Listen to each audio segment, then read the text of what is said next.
Натурмед уламжлалт зэргийн засах Нойрны төвийн Эрүүл бай подкастын шинэхэн дугаар эхлэхэд бэлэн болсон байна. Танд энэ өдрийн мэндийг хүргэе. Итгэлээр баталгаажсан чанар Натурмед. За өнөөдөр манай зочноор манай мэдрэлийн эмч мөх гэрэл хүрэлцэн ирсэн байна. Сайн байна уу эмчи? Сайн байна уу? Танд энэ өдрийн мэндийг хүргэе.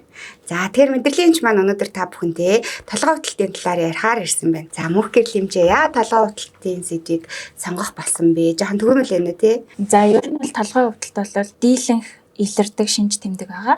Тэгээ шинж тэмдгээс гадна өвдөлтөөр мөн анхдагч өвдөлтөөр өсдөг. Тийм учраас амьдралын бүхэл цаг үед хүний толгой ер нь бол толгойн өвдөж байгаагүй хүн гэж байхгүй бах. Баярлалаа, гой сэдв сонгосон байна. Тэгээд сонсогч таны толгой өвддөг бол одоо таны толгой анхдагчаар буюу тий өөрөө ингээд толгонд ч янз бүрийн асуудал үүсээд өвдөд байна уу? Эсвэл өөрөө өвчний одоо шинж тэмдэг болж өвдөд нөө гэдгийг өнөөдөр сонирхож үзцгээе. За тэгэхээр толгой өвдөлтийн талаар ер нь тодорхойлоод хэлэх юм бол тэгээд бас түрүүний ярьснаа жоохон тодруулаад хэлэх юм бол толгой өвдөлт гэдгийг маань ерөнхийдөө хүмүүс зарим хүмүүс болохоор тарих өвддөг гэж яриад байдаг. Миний тарих өвдөд энэ гэж яриад байдаг. Тэгэхээр ерөнхийдөө толгой өвдөлт гэж яг юуг хэлээд байгаа юм бэ гэдэг маань болохоор тарих бол өвддөггүй. Тархинд өөрөө өвдөлтийг хүлээн авах тийм рецептор байдаггүй гэж үздэг. Тэгэхээр толгой өвдөлт гэдэг маань бидний толгой тархийг тижээж байгаа судсанд бол өвдөлтийг мэдэрдэг рецептор байдаг. Тэгэхээр судас агшиж өвдөх юм уу? Эсвэл бидний гавал тархийг бүрхэж байгаа хальс чочроход бас толгой өвдөлт үүсдэг. Булчин чангарлын улмаас бас тэр булчингийн доогоор явж байгаа мэдрэлийн судснууд хавчигдах зэрэг шинж тэмдгээр толгой өвдөлт гэж нэрлэж байгаамаа. Тэгэхээр ямар төрлийн толгой өвдөлтүүд байдаг лээ? Толгой өвдөлтийн гарал үүслэлээр нь бол анхдагч болон хоёрдагч гэж ангилдаг байгаа. Анхдагч толгой өвдөлт гэдэг маань бол ерөнхийдөө бүтцийн болон бодис солилцооны өөрчлөлт гарахгүй хэрнээ толгой нь өвддөг. Энэ анхдагч толгой өвдөлтөнд маань хүчтэлийн толгой өвдөлт, кластер толгой өвдөлт, мигрен зэрэг өвдөлтүүд ордог байгаа.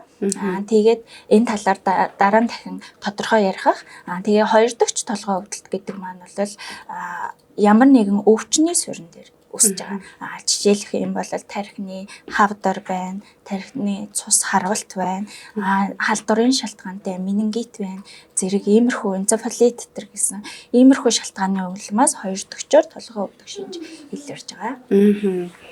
За тэгэхээр одоо энэ төрлүүдээс онцгойлоод хэлэх юм бол одоо маш олон хүмүүс шүү дээ мигрентэй гээл би мигрентэй дуугаа гээл тийм болчиход байна шүү. Тэгэхээр энэ талаар мигрений талаар хэлээ ярил. Толгой өвдөлтийн судалгаа гэж бас их чухал байдаг л та. Судалгаагаар үзэхэд бол толгой өвдөлтийн 90% нь бол анхдагч толгой өвдөлт байд юм байна гэж судалгаа байдаг. Энэ дотроо бол хүчтэлийн толгой өвдөлт бол хүн амын судалгааны дунд бол илүү хүчтэлийн толгой өвдөлттэй юм байна. Нэгдүгээр шатлалын эмнэлгүүдээр хийсэн судалгаагаар бол мигрен бол их байна гэж судалгаагаар тавигдсан байдаг. Тэгэхээр ерөнхийдөө мигрен гэдэг маань бол судасны шалтгаантай. Мигрений гол онцлог маань бол толгой таллаж хүчтэй өвдөн. Тэгээд дуу чимээнд мэдрэг болно, гэрэлт мэдрэг болно. Тэгээд толгой өвдөхдөө, таллаж өвдөхдөө маш их лугшилттай өвддөг, олон давтамжтай өвддөг. Тийм өвдөлт байгаа. Тэгээд ихэнх нөгөө тохиолдод идэг хүчтэлийн толгой өвдөлт гэж ярьсан тийм бид түрүү. Тэгэхээр тэр хүчтэлийн толгой өвдөлт маань бол ядгүй гэхээр бидний нийгмийн асуудал маш их асуудалтай болсон үед хүмүүс маш их нойргуудалтай байгаа. Дээрээс нь стресстэй байгаа. Тэр шалтгаан, энэ хоёр шалтгааны улмаас хүчтэлийн толгой өвдөлт үүсдэг. Энэ хүчтэлийн толгой өвдөлт маань ерөнхийдөө булчин маш их агшаад одоо түрүүний ярьсанчлаа хайлс чочирсны улмаас тийм гавлын гадуур хөндлөн булчин гэж бүрхэж яадаг. Тэгэхээр тэр хөндлөн булчин хүзүүний булчингууд агшсны улмаас үүсдэг. Энэ өвдөлт маань болохоор ерөнхийдөө толгой дарж байгаа юм шиг маш юм хүчтэй малгай өмссөн юм шиг гэж ярьдаг. Заримдаа бүр ингээд толгой ингээд ороогоод ороож өвдөх. Тийм өвдөлтөөр шинж тэмдгээр гол илэрдэг тийм өвдөлт. Тэгэхээр бараг бариулах хэрэгтэй юм байна гэсэн юм бодож сууж шүү дээ. Тэгэхээр одоо энэ хоёр манаас түгээмэл байгаад энэ 3 гэсэн шүү дээ. Кластер гэсэн тийм. Кластер нь бол харьцангуй бага уншлагддаг. Тэр нь болохоор ингээд цоргиж өвдөж байгаа юм шиг. Зарим хүмүүс яг нэг талын нүүд орчмоор, чамархай дух орчмоор өвддөг өвдөлт таахгүй. Тэр нь болохоор ингээд юмар өрөмдөөд байгаа юм шиг. Ингээд цоргиж маш хүчтэй. Тэр өвдөлтийн үед бол нулимс гарах, хамраас шингэн юм урсах, хамар битүүрх зэрэг шинжүүд бас тийм онцгой шинжүүд илэрдэг. Миний бас нэг ажилласан юмар ингээд нөгөө чихтэй холбоотой өвдөд байгаа юм шиг тохиолдол зөндөөд шүү дээ.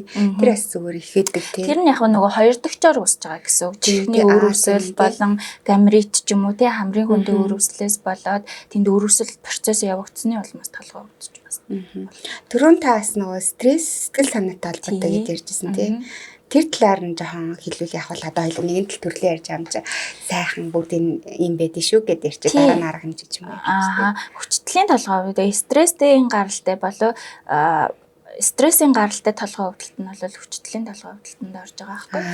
Тийм. Тэгэхээр ерөнхийдөө нойр дутуу явах, стресстэй одоо нөгөө тулгамдсан асуудлууд хүн болгонд байдаг тийм амьдралын тулгамдсан асуудлууд, хайртай гэр бүлийнхээ хүнийг алдах ч юм уу тийм. Тэгээд мөнгөний асуудал, санхүүгийн асуудал гэдэг хүн болгонд тулгамдсан асуудал байдаг. Тэгэхээр тэр асуудлуудаас болж хүчтэлийн толгой өвдөлт их давмгай илэрдэг гэсэн үг. Тэгэхээр нэлээд олон төрөл байгаад шүү дээ. Тэгэхээр ерөөхдөө аюултай шинж тэмдэг ч юм уу те ер нь одоо бүх хүн л өвдөж ийн гэж ярьлаа. Тэгэхээр ер нь хизээ илүү их нэг юу аюултай байдаг юм. Толгой өвдөлт нь анх дахь, хоёр дахь ингээл янз бүрийн шалтгаандаа одоо ингээд үүсэж байна. Тэгэхээр толгой өвдөлт ямар үед илүү аюултай вэ гэхээр red flag буюу аюултай шинж тэмдэг нь бол толгой маш амьдралын одоо явцад өвдөж байгааг урд өмнө өвдөж байгааг гинт маш хүчтэй өвдөх. Тэр аюултай. Тэгээд ухаан самуурах, мансуурах, тэгээд өөр төв мэдрэлийн гаралтай шинж тэмдэг илэрнэ. Тэр нь болохоор бөөлжих, тэгээд хэл яриа сулрах, гар хөл сулрах, хэл яриа орооцолдох, эдрэх, тэгээд нүдэнд юм хоёрлож харагдах зэрэг шинж тэмдгүүд илэрнэ. Тэгээд халуурах болон өрөвслийн процессыг давхар явагдах гэдэг ийм шинж тэмдгүүд нь бол аюултай шинж тэмдэгт орж яралтай онцлуулах шаардлагатай гэсэн. Одоо жишээ нь маш олон хүмүүс усуугаагүйгээс болоод толгой өвдөд. Энэ маань болохоор аль төрөлтэй орно гэсэн үг лээ. Энэ маань болохоор анхдагч толгой өвдөлтөд орчиж байгаа байхгүй юу? Тэгээд архины перфуз алдагдж байна гэсэн үг. Тэгэхээр тэнд ус гүйжих процесс явагдаад тэгээд судснууд агшилт өгөөд толгой өвдөж байна. Тарч нөгөө хийхин шингэн байдаг гэдэг шүү дээ.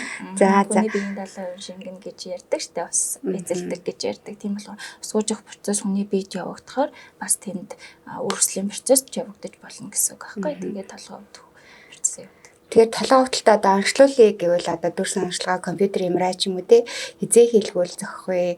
Миний бодлоор бол усаа ихлэ ууж үзчихээ тэгэрээд байхгүй. Тэгэхээр ерөөхдөө нөгөө нэг толгой өвдөлтийг толгой өвдсөн хүн болгонд эмраа хийлгээд дэр компьютер хийлгээд дэр гэж болохгүй л те. Ерөөхдөө хамгийн түрүүнд толгой өвдөлттэй хүмүүс мэрэгжлийн мэдрэлийн хэмжээнд хандах хэрэгтэй. Тэгэхээр яг эмчин үзээд анхан шатны асуумж авах хэрэгтэй. Анамнезаас нь ерөөхдөө анхдагч толгой өвдөлт маань бол ерөөхдөө анамнезаас ер нь асуумж хэсгээс ер нь онцлогддог гэсэн үг. Эмчин асуусараа авах тийм шинж тэмдгүүд нь ерөөхдөө ингээд өөр тодорхой байдаг учраас ерөнхийдөө анамнезэн дээр тулгуурлаад онцлогддог гэсэн. Тэгээд компьютер дүрс оншилгоо ер нь бол шаардлагатай гэж үзэх юм бол эмч бол дүрс оншилгооноо нөгөө түрүүний хэлээдсэн аюултай шинжүүд давхар илрээд ингээд бүр үнэхээр яаралтай байх юм бол дүрс оншилгоог бол санал болгодог, бичиж өгдөг. Тэрнээс биш анхан шатны анхдагч толгой өвдөлтийн үед бол мэдээж үзлэг мэдрэлийн эмчийн нарийн үзлэг анамнез тэрэн дээрээ тулгуурлаж онцлож эмчилгээ өгдөг. Мөнх гэрлийн эмч маань нөгөө доплер билүү нөгөө тархины нөгөө судасны бичлэг хийгээд байдаг. Тэрийг бас хийх шаардлага байдаг уу? Тий, ерөнхийдөө нөгөө судасны шалтгаантай одоо миний түрүүний хэлээдээсээ ер нь бол мигрен гэдэг өвчин маань судасны шалтгаантай өвчин. Тэр өвчин зүйлүүдээс ер нь бол эмчин үзээд асуумж үзлэгэн дээрээ тулгуурлаж байгаа танд ийм онцлогоо шаардлагатай байна гэдгийг бичиж өгнө гэсэн үг. Тэгэхээр ерөөдөө одоо ингээл зарим хүчнүүд эмчээс гэл яваал шин тодорхой ч юм уу нэг зарлахгүй одоо зүрх жишээ нь тий тэмүүд сэтгэл зүй байна гэж юм уу гэд над дээр их тохиолдол зөндөө байдаг байхгүй. Тэгэхээр толгой нь өвдөөд тэгээд онцлохгүй эмнэлгээр яваад тэгснээ бас эмраа компьютер ч хийсэн хүмүүс байдаг шүү дээ. Тэгчээд бас ингээд сэтгэл зүйч тэрх шаардлагатай болсон тохиолдол ер нь хэр байдаг ер нь тохиолдлууд байдаг. Гэхдээ ер нь бол Натурмед сэргээн засах уламжлалт эмчилгээ нойргуудлын оншилгоо. Эмчилгээний төв нь Улаанбаатар хотоос 24 км зайд Найрамдалд байгалийн үзэсгэлэнт газарт Нарсан ойн захад байрладаг. Мөн салбар амбалтаар нь 13 дугаар хорооллын GP Ops-ийн 4-5 давхарт байрладаг. Эмчилгээний тааламжтай орчин, тав тухыг үйлчлүүлэгчдээр мэдрүүлэх эко, цэвэр бүсэд байрлахаас гадна туршлагатай мэрэгчсэн эмч, совилогч, хөдөлгөөн засалж, хөдөлмөр засалж, хоол зүйч, эмнэлэг зүйн мэрэгчсэн тогооч зэрэг 108 мэрэгчлэнээс бүрдсэн чадварлаг хамт олон ажиллаж байна. Манай төв нь сэргээн засах болон уламжлалт хангах ухаан, нойргуудлын оншилгоо, эмчилгээний тусламж үйлчлэгийг үзүүлдэг. Тухайлбал түгээмэл тохиолдох, мэдрэл сүлдэл, нойргуудэл, мэдрэлийн гаралтай өвдөлтүүд, үе мөчний архаг өрөвсөл, насны шимт хичээл дэмжих, тамир тэнхээ сайжруулах, гэмтэл болон харвалтын дараах чадвар алдалтаас урьдчилан сэргийлэх, чадвар алдалтыг бууруулах эмчилгээ хийдэг. Мөн тархины харвалтын дараах байдал, үе солих мэс заслын дараах сэргээн засах эмчилгээ, үе мөчний өвдөлт, хүзүү нурууны архаг өвдөлт, мэс заслын дараах эмчилгээ, тулгуур эргэтэн, яс, үе, булчин, шөрмөс, холбоосны эмгэг зэрэг өвчнүүдийг эмчилж байна. Хамгийн гол нь одоо бид нарт нөгөө анхдагч толгой өвдөлтийн анамнез болон үзэлгээр үзээд ингээд шинж тэмдгийг үзээд онш тавьдаг гэдэг байгаа. Тэрэн дээр юу чухал байдаг вэ гэхээр тэр хувь хүний тэмдэглэлтэй бас аягүй чухал толгой өвдөлтийн тэмдэглэл календар хөтлөхтэй. Тийм юм бас байдаг аахгүй. Тэгэхээр эхний удаад бол эмч нь үзээ за ийм байж магадгүй гэдэг нөгөө би хамгийн анх хэлжсэн нөгөө дүр саншилгаа болон бүтцийн болон бодис солилцооны өөрчлөлтгүй анхдагч толгой өвдөлт маань явагддаг гэж хэлжсэн шүү дээ. Тэгэхээр ерөнхийдөө нөгөө нэг тэр анхдагч толгой өвдөлтөө эмч маань тодруулахын тулд тэр хүндээ эхлээд орж ирээ. За өөрөө болохоор эмч дотроо энэ толгой өвдөлтийн анхдагч толгой өвдөлтийн энэ хэлбэр нь байж магадгүй гэж онш тавьчихна. Тэгээд тэрийгэ баталгаажуулахын тулд өвчтөндөө болохоор та одоо ингээд энэчнээс энэ хүртэл одоо дараагийн үзлэг хүртлээ та надаа ийм тэмдэглэл хөтлөөд дээрээ. Тэгэхээр тэмдэглэл дээрээ яг хэдийн хугацаагаар өвдсөн тий. Тэгээ яг тэр толгой өвдөлт нь ямар шинж тэмдэгтэй өвдсөн, таллаж өвдөж гин үү, лувшиж өвдөж гин үү, бүсэлж өвдөж гин үү, оройж өвдөж гин үү, өглөөгөр их өвдөж гин үү, шүн их илүү өвдөж гин үү гэд энэ шинж тэмдгүүд тэмдэглэл маш чухал байдаг. Тэр тэмдэглэлийг бас харж эмч онш тогтооход бас чухал байдаг гэсэн. Нөгөө юу хаддаг ш даралт хэсгээр толгой өвдөд байдаг гэж кортизолтой холбоомуудын өглөө сэрнгүүд кортизол өндөр байна, 19 цагт өндөр байна гэл нөгөө диалогийн цагаар ярьдаг тийм шүү дээ. Тэгэхээр тэрийг бас тэмдэглэх ёстой. Одоо жишээ нь мигрен гэхээр одоо юунд толгой өвдөлт чинь нэмэгдэж, сарын тэмдэг асууад байдаг тийм. Сарын тэмдэг. Стресстэй ажил уу байна уугүй юу гэж асууад байдаг. Тэгэхээр ийм мэдрэлийн эмч маань нарийн үзлэг шинжилгээ хийдэг ахна шүү дээ тийм. Тэгэхээр амьдралын хэм маяг ер нь нөлөөлдөггүй толгой өвдөлтөнд. Амьдралын хэм маяг нөлөөлнө, хоол хүнс нөлөөлнө, амьдралын амралт ажиллаа зохицуулах тэгээд ямар бүтээгдэхүүн идэж болох, ямар бүтээгдэхүүн идэж болохгүй гэд хүнсний бүтээгдэхүүн хүртэл нөлөөлдөг. Тэгэхээр ерөнхийдөө нөгөө мигрэний төрлийн толгой өвдөлтөнд ялангуяа улаан дарс болон нөгөө чизтэй бислэг тэгээд самар зэргийг ер нь бол хоригддаг.